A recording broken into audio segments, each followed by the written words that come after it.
Welcome everyone to this webinar recording of Navigating the Legal System for Survivors. My name is Jamie Hume and I am one of the outreach educators here at the Dragonfly. The purpose of this webinar is to help educate survivors, provide information on the justice system process, and address some challenges.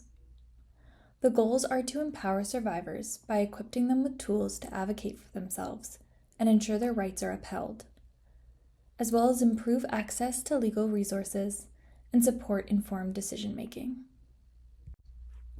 One of the most important things to understand if you've experienced sexual violence is that it was not your fault. No matter the circumstances, you were not to blame. Responsibility lies entirely with the person who caused harm. Healing looks different for everyone. There's no right way or timeline to feel better. What matters is that you're taking steps at your own pace. Some days may feel harder than others, and that's okay. Support can make a big difference. Having someone to talk to can help you feel less alone and more understood. You don't have to go through this alone. Deciding whether to report to the police or pursue legal action is entirely your choice. No one has the right to pressure you into either direction. Many support services are available to help you, no matter what you decide, and some can also provide legal information if you want. There's no pressure to share your story before you're ready. When and how you reach out is up to you. Talking to someone you trust, whether it's a friend, a crisis line, a therapist, or a support worker, can be the first step towards feeling heard and supported. Above all, remember that your experience matters, and so do your feelings. You deserve to be treated with dignity, to be believed, and to receive the care that respects your needs. Here are some supportive steps to consider in your own time and on your own terms. 1. Reach out to someone you trust. 2. To seek medical care, if you choose to. 3. Connect with a sexual assault center. 4. Prioritize your safety. 5. Seek therapeutic support. 6. Reach out to community supports. And 7. Learn about victim services and workplace supports. Healing is a process. It's normal to feel conflicted, overwhelmed, or unsure about what to do next. You may want justice, accountability, or simply to be believed.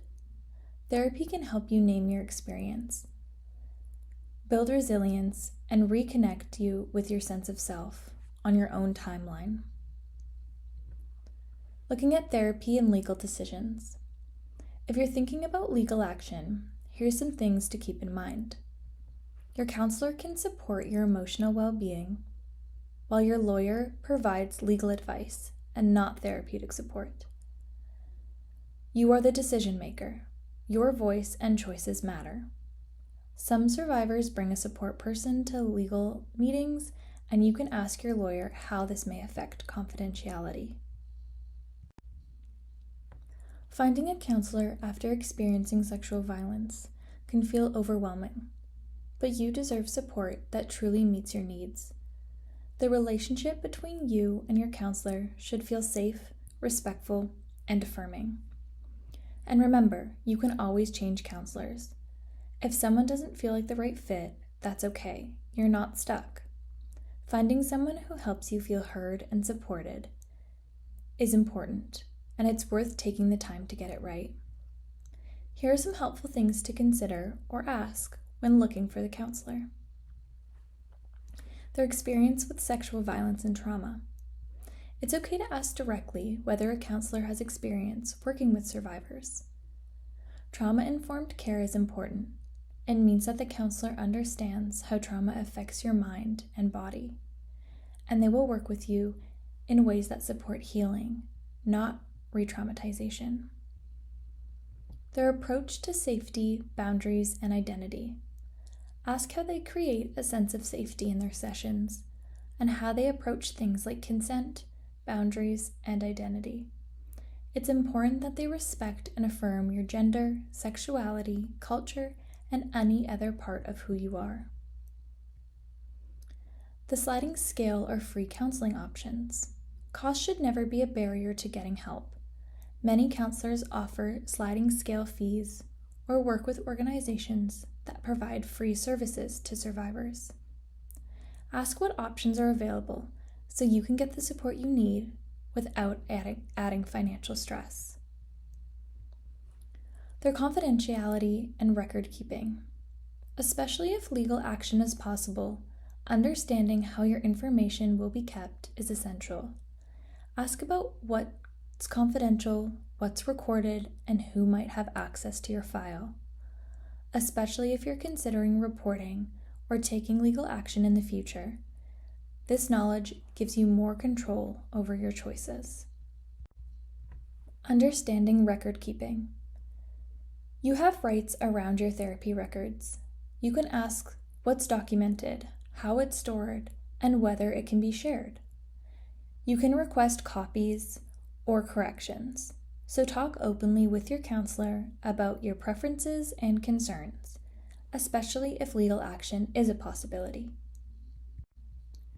Now, navigating the legal system. The legal system is complex. If you're thinking about taking legal action, it's okay and understandable to feel overwhelmed. This section is meant to help you understand what to expect so you can make informed choices that feel right for you. But what is the legal system? The legal system includes criminal, civil, and administrative laws. You may also encounter workplace policies, human rights laws, or union agreements, depending on your situation. No matter the path, you deserve support and clear information throughout. Legal action can be helpful and difficult. Some survivors have found healing and justice through the legal system, while others have felt frustrated, re-traumatized, or let down, and often it's a mix of both. If you choose to go this route, it's important to be prepared and supported. So what might I feel if I take legal action? The lack of control. The legal process can feel slow, rigid, and out of your hands, similar to the loss of control you may have experienced during the assault. There's emotional ups and downs. Talking to lawyers, seeing the person who harmed you, or being questioned in court can be upsetting. And delayed healing. Legal cases can take months or years. You may feel like your life is on hold through this process. That's why having constant emotional support through a trusted friend, counselor, or legal support worker is so important. Let's talk about closure. Closure isn't something the legal system can give you. It's a personal process that comes with time, healing, and support. Many survivors find a sense of closure through therapy or counseling, speaking out at events or in survivor groups, art, writing, or advocacy, or connecting with others who've experienced sexual violence. Healing looks different for everyone, so go at your own pace. Closure is a word we hear often, but it's important to understand that closure doesn't come from a courtroom verdict or legal outcome. While legal action can be an important path for some survivors, especially in seeking justice or accountability, it doesn't automatically lead to emotional resolution or peace. That kind of healing is much more personal. It happens on your own terms and in your own time. Closure isn't something another person can provide. It's something that often develops gradually through healing, self-kindness, and support. It may arise in moments of clarity, in relationships where you feel secure, or through creative or grounding practices that help you reconnect with your inner strengths. Many survivors have shared that they found a sense of closure or grounding through therapy and counseling. Working with a trauma-informed therapist or counselor can offer a safe place to explore what happened, how it affected you, and what healing might look like for you. A good counselor will honor your pace, help you build coping tools, and support you through setbacks. Speaking out at events or in survivor groups. For some, sharing their stories whether publicly or in a private support group, can be incredibly powerful. Speaking out can help shift shame and isolation into connection and validation. But this is not something you ever have to do to heal. It's only if and when it feels right for you. Creative expression can play a powerful role in healing, whether through art, writing, poetry, or advocacy. These outlets can help you explore your emotions, reclaim your voice, and find meaning in the aftermath of something deeply painful and unjust. Connecting with others who've experienced sexual violence. Being with people who understand without needing you to explain can be healing in itself. Peer support groups or communities of survivors can offer connection, validation, and a reminder that you're not alone. Above all, remember, healing looks different for everyone. There's no timeline, no right or wrong way to feel, no checklist for closure. It's okay to have good days and hard days. It's okay to move forward and then circle back. You're allowed to heal at your own pace, in your own ways that feel safe and meaningful to you. You're not alone, and your healing matters. Choosing not to take legal action is still a powerful and valid decision. There's no one right way to respond after experiencing sexual violence. Every survivor's needs, values, and circumstances are different. Not engaging with the legal system doesn't make your experience any less real or important. You are still entitled to support, healing, and justice on your own terms. There are many meaningful and empowering ways to move forward. You can focus your energy on healing in ways that feel right for you. Sometimes the most powerful thing you can do is turn inward to care for yourself, reclaim your peace, and focus on emotional, mental, or physical healing. And that in itself is an act of resilience and recovery. Confront the person who harmed you in a safe and supportive way. If you choose, some survivors have chosen to have a conversation, write a letter, or engage in a mediated dialogue with the person who harmed them. This isn't for everyone, and it should only be done with the right supports in place, but for some, it can be a step towards closure or reclaiming power. Sharing your story with police without pressing charges, so it's on record. If you want your experience documented but don't feel ready or willing to pursue charges, you can still speak with law enforcement to have the incident on file. This can sometimes be helpful if you decide to take legal action later, but again, only if it feels right for you. Volunteer or advocate to support others.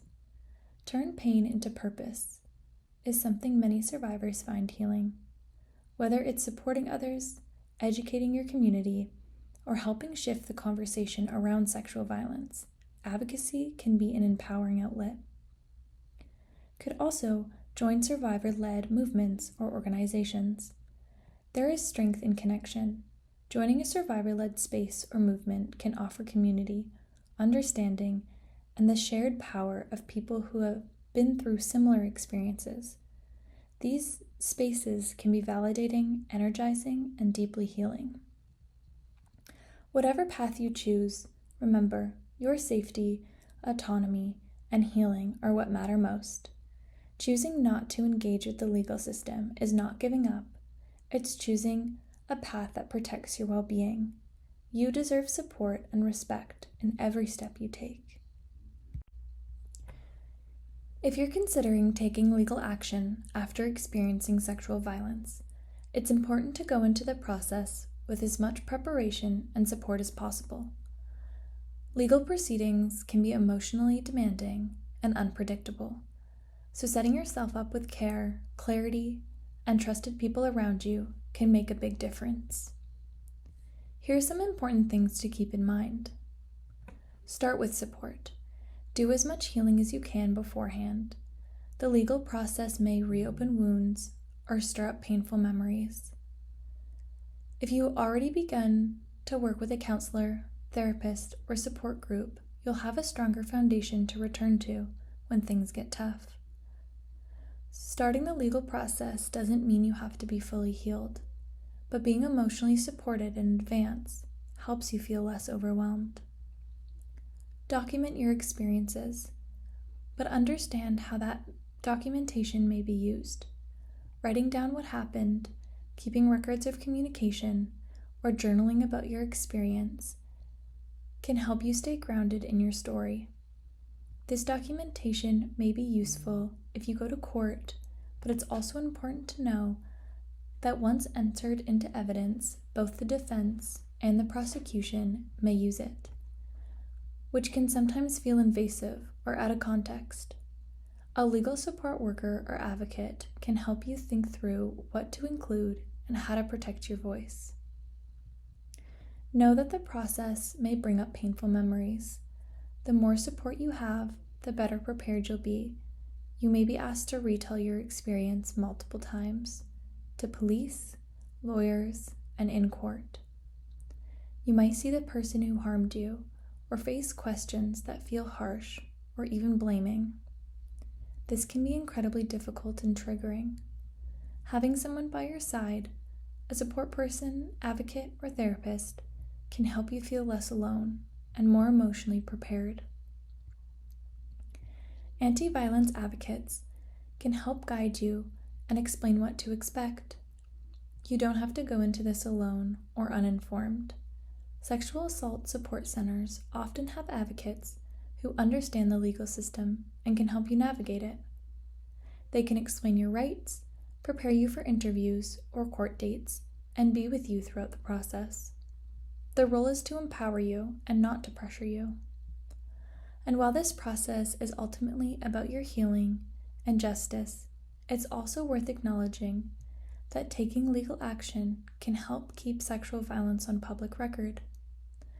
Reporting and pursuing legal consequences can, in some cases, prevent further harm to others. It sends a message that this kind of violence matters, and it deserves to be addressed. It may also help push the system to improve over time. But remember, it's not your responsibility to protect others or to fix the system alone. If you choose to take this step, let it be because it feels right for you, not because you feel obligated. Why take legal action even if the outcome is uncertain? For some survivors, the process itself is empowering, even if the outcome isn't what they hoped for. Speaking your truth in a public setting can be a powerful step in reclaiming your voice. It may disrupt the person's ability to harm others. Although this pressure and responsibility should not be put on survivors alone. It also adds to the public record of how widespread this issue is. And it can be part of creating change, even if justice isn't fully served. Win or lose, your story matters. You deserve to be heard and supported. You are not alone. Whatever path you choose, you deserve safety, healing, and care. There's no right way to move forward, only the way that feels right for you. When someone experiences sexual violence, it can feel like so much has been taken from them. Safety, control, peace of mind. That's why it's important to know you do have rights within the legal system. There are protections in place to help ensure you're treated with dignity, respect, and care through every step. These are some of your rights as a victim of crime in Canada. These aren't just ideals. They're legally recognized principles designed to support your well-being and safety. So first, you should be treated with courtesy, compassion, and respect, and your privacy should be respected to the greatest extent possible. All reasonable measures should be taken to minimize inconvenience to you, and your safety and security should be prioritized throughout the process. You should be protected from intimidation or retaliation, and be informed about your role, the criminal justice process, and the status of the investigation, proceedings, and offender. You have the right to access victim assistance services, including submitting victim impact statements, requesting restitution, and obtaining financial reparations. You should receive timely financial benefits for your injuries and have the opportunity to present a victim impact statement in court.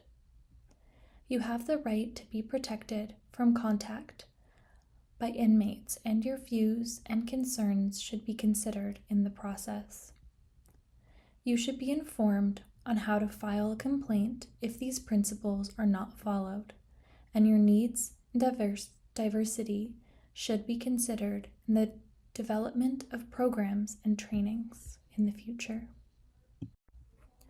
As an adult survivor, you get to choose how, when, where, and whether or not to report a sexual assault to the police. So 1, you don't report to the police. 2, you can report to the police immediately. Or 3, you can report to them later. You can take as much time as you would like to think about and explore your options. It is never too late to report this crime.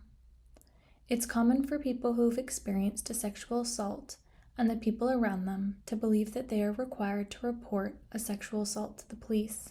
However, this is not the case. Often there are many factors to consider when reporting a sexual assault, including fear of not being believed, the impact on themselves and their lives, impact on family members, jobs, and social situations. When the person who chooses to use sexual violence is known to the person who experienced it, they are often considering the impact it could have for the person. Some people also have concerns about what the process will be like if they do report to the police and what will be expected of them. We know that the more information a person has about the available options and about what to expect from the legal process, the more satisfied they will feel about their decision. So what to consider when deciding whether or not to report to the police? 1. What's my motivation for reporting to the police? What will it be like to share detailed information about a traumatic event? And how will I feel if the person who hurt me is not found guilty? Am I willing to wait for 1 to 2 years for the process to be over? Do I know how to access support if and when I need it? How will I feel if I don't report? How will reporting impact my relationships with my family and friends? And please remember that there is no right or wrong answer to any of these questions. The legal system can feel empowering, frustrating, satisfying, and re-victimizing, all at the same time. These questions may help you to make the decision that is best for you. If you report sexual violence, your first contact may be the RCMP. Their job is to investigate and gather evidence. It is the job of the RCMP to collect all of the evidence they can, so even small details count. Sometimes the questions may seem hard, like they're questioning you personally, or they may ask the same question more than once. It's their job to make sure that they have all of the important facts about what happened. So be sure to tell the officers simply what you remember, and don't make guesses if you don't have the answer to their questions.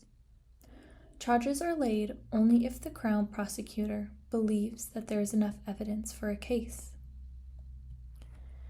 You can ask for a specially trained officer to take your statement, or if you need a translator, you can request one. Before signing over medical or therapy records, ask for legal advice. They may become accessible to the accused. After you report, you may remember more information that you would like to tell the officer. You can write it down and you can phone them. If you feel your rights weren't upheld and treated wrong by the RCMP, you can make a complaint. The Civilian Review and Complaints Commission for the RCMP is an independent agency that reviews complaints made by the public about the on-duty RCMP member.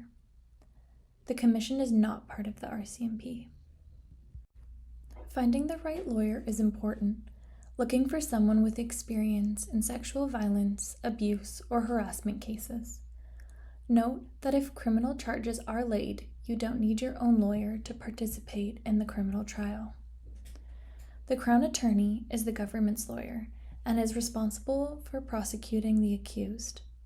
While the Crown does not represent you personally, they are responsible for presenting the case and will rely on your testimony as a witness.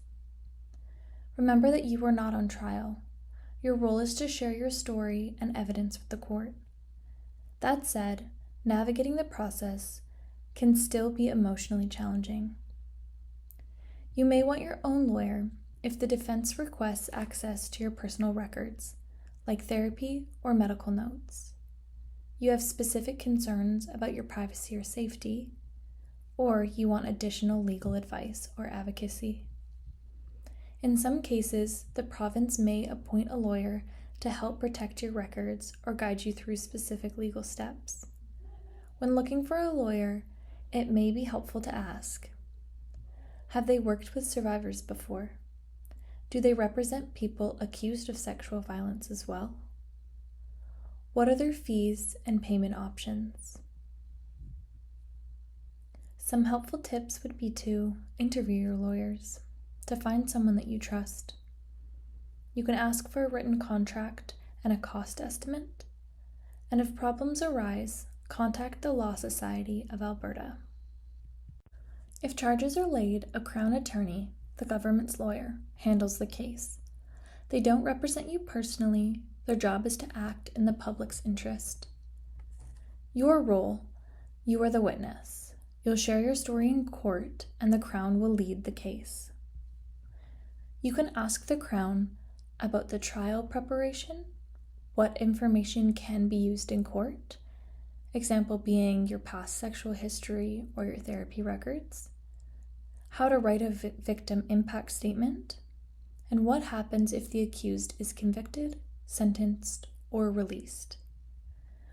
And for support, victim and witness assistance programs can help prepare you for court and offer you emotional support through the process. Once the accused has been charged, a Crown prosecutor will be assigned to your case, so you don't need to hire a lawyer.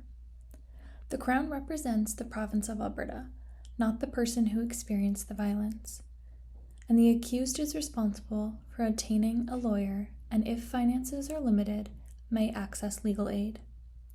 At this point, the accused will be asked to be at the courthouse on a specific day to enter a plea of guilty or not guilty.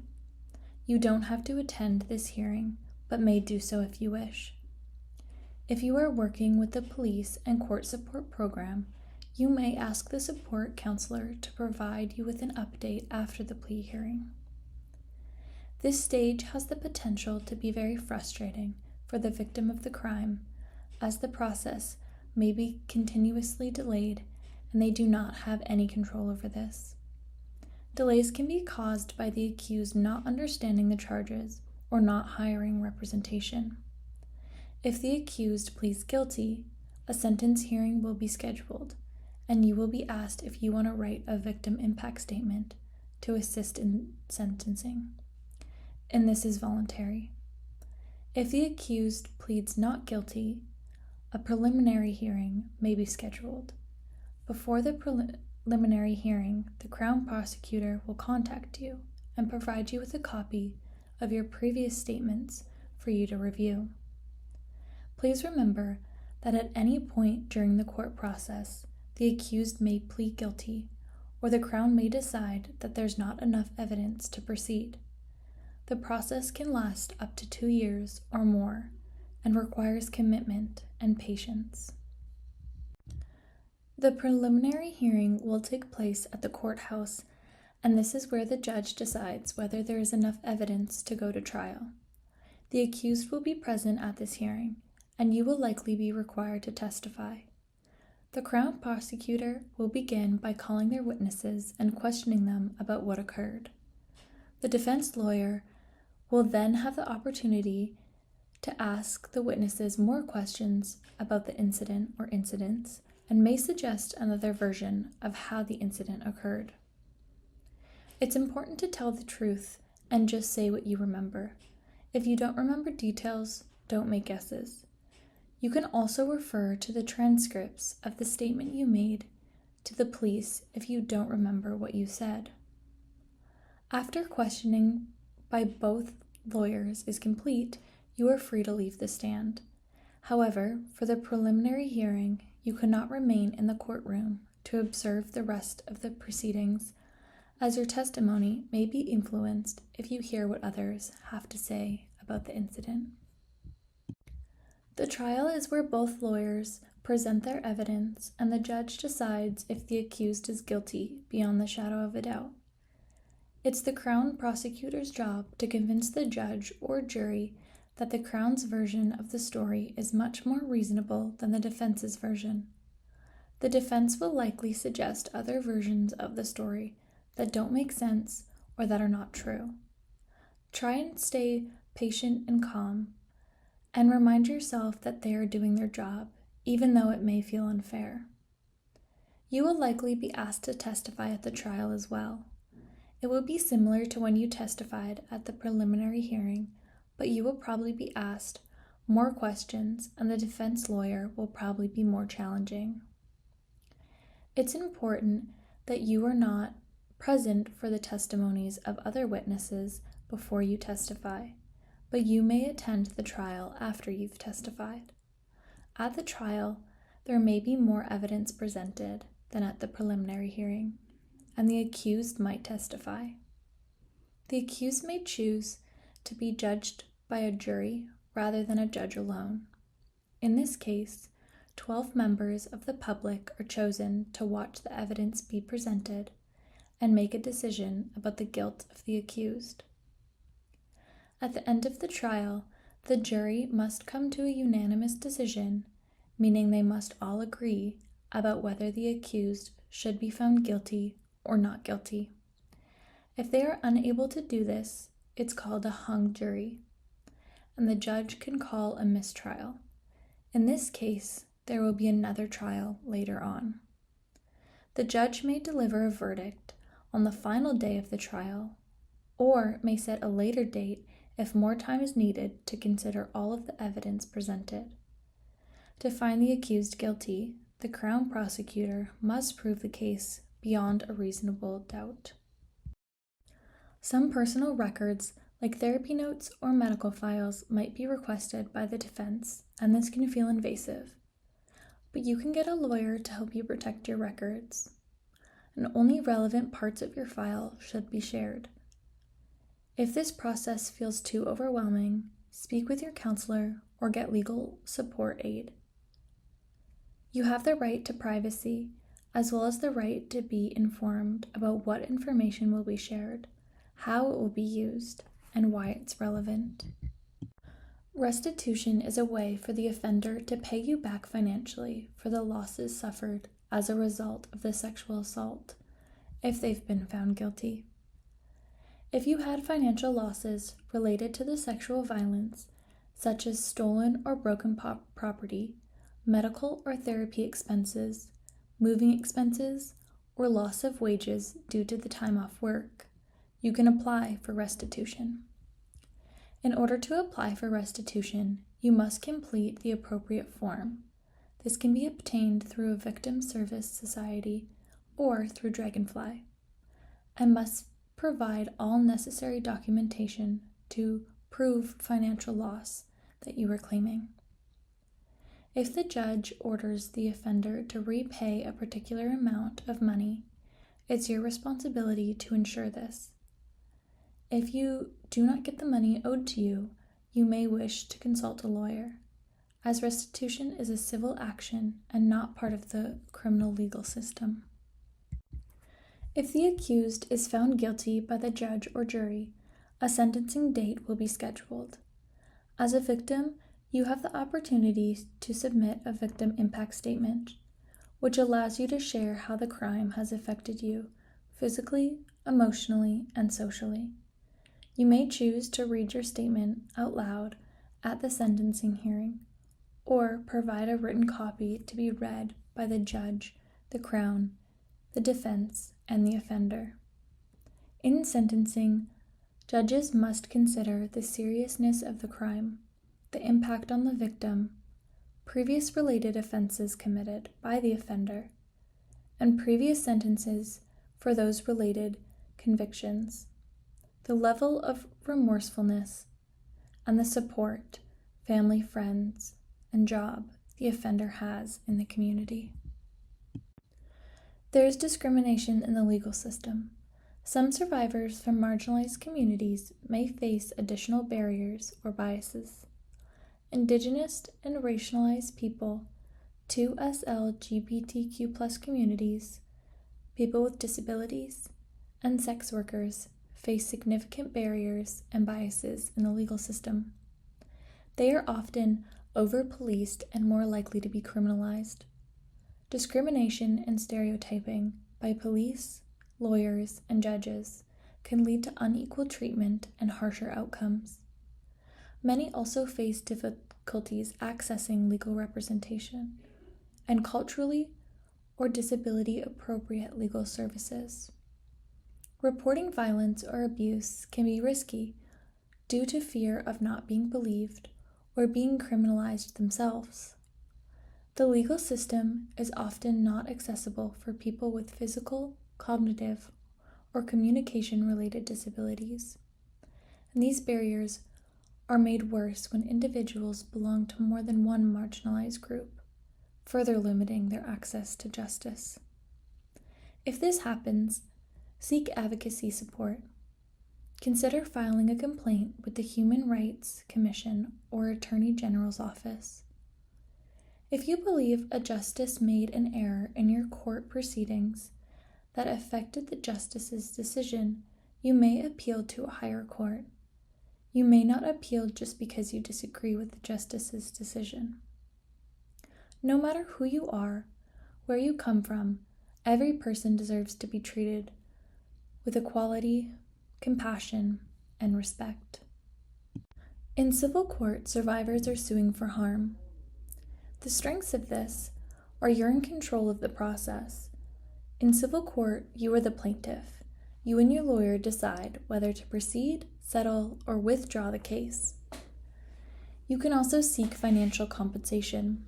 Civil court allows you to sue the person or institution who harmed you for damages, including pain and suffering, loss of income, therapy costs, or other impacts on your life. There's also a lower burden of proof, being 51%. In civil court, the case must be proven on a balance of probabilities, meaning more likely than not, rather than beyond a reasonable doubt, which can be slightly more accessible for most survivors. You can hold organizations accountable, such as schools, employers, or religious institutions, if they failed to protect you or enable the abuser. The limitations of this are that it's often expensive. You are responsible for legal fees unless covered by legal aid or contingency agreements, and the process can take years. You may not receive compensation even if you win. If the person you are suing has no money or assets, you might win the case but receive little or no financial payment. There's also no criminal consequences. There won't be any sentencing or a criminal record for the person who harmed you. If public safety is a key concern, this route may feel limiting. And privacy may be limiting. While some protections can be requested, civil court is a public process. The person you're suing may try to access personal records or information to defend themselves. Choosing to pursue a civil case is entirely up to you. It's your decision to make, and support is available no matter what you decide. Mediation is an alternative to court. Mediation is a private process where a neutral person helps both sides reach an agreement. Mediation may not be appropriate if you fear facing the person who harmed you. There's a risk of further harm, or you're uncomfortable keeping the process confidential.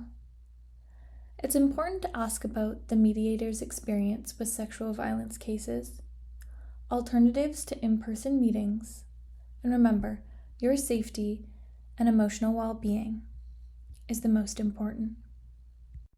Many professionals in Canada and in many countries are regulated by governing bodies to hold professionals accountable, including in cases where they are reported for sexual assault or sexual misconduct. These bodies have the authority to investigate complaints, enforce professional standards, and discipline members who violate ethical or legal boundaries. For example, doctors, lawyers, nurses, dentists, social workers, massage therapists, and many more are some of these professionals. Survivors do not need to press criminal charges to report a professional to a regulatory body. The process is independent of the legal system and may feel more accessible for some. In some professions, even boundary violations, inappropriate comments, or sexualized behavior, not just physical assault, can lead to discipline. Complaints can be anonymous or third party in some cases, though this may limit the investigation. Many regulatory colleges have a victim support liaison or staff trained in trauma-informed responses. So, for example, a therapist who is reported to violate sexual boundaries with a client can be stripped of their license even if no criminal charges are laid. Whether you pursue legal action or not, your experience matters. There's no right choice, only what feels right for you. Surrounding yourself with people who believe and support you. Reach out to sexual assault centers, counselors, or legal advocates to explore your options safely and with care. Experiencing sexual violence can deeply impact your life. Choosing to engage with the criminal legal system is another significant and often overwhelming step. From the start of the police investigation to the final outcome in court, it may feel like your life is on pause or no longer entirely in your control. The legal process can take a long time. Along the way, decisions may be made that result in the case not moving forward. Even when a trial happens, the outcome, whether it ends in guilty or not guilty verdict, can have a strong effect on your sense of justice, closure, being believed, and your healing journey. Many survivors expect that once the case is over, they'll feel relieved or closure. But it's also common to experience a trauma response even after the legal process has ended. Sometimes, the end of the court process is when your body and mind finally feel safe enough to begin processing what happened. And this is a natural part of healing. There's no right or wrong way to feel once the court process ends. You may feel sadness, anger, relief, confusion, or even guilt, especially if the person who harmed you is someone you once cared about. These feelings are valid. Be gentle with yourself and remember, you've already shown immense courage and strength. You are not alone in this. When you're ready, reach out for support. Surround yourself with people who respect and believe in you. Community resources like the Dragonfly are here to help support you and walk along this journey with you, however that looks. Healing is not getting back to normal. It's about moving forward at your own pace with care and compassion. You deserve that. Thank you for taking the time to listen. And remember, you are not alone. With any further support you need, Dragonfly is here.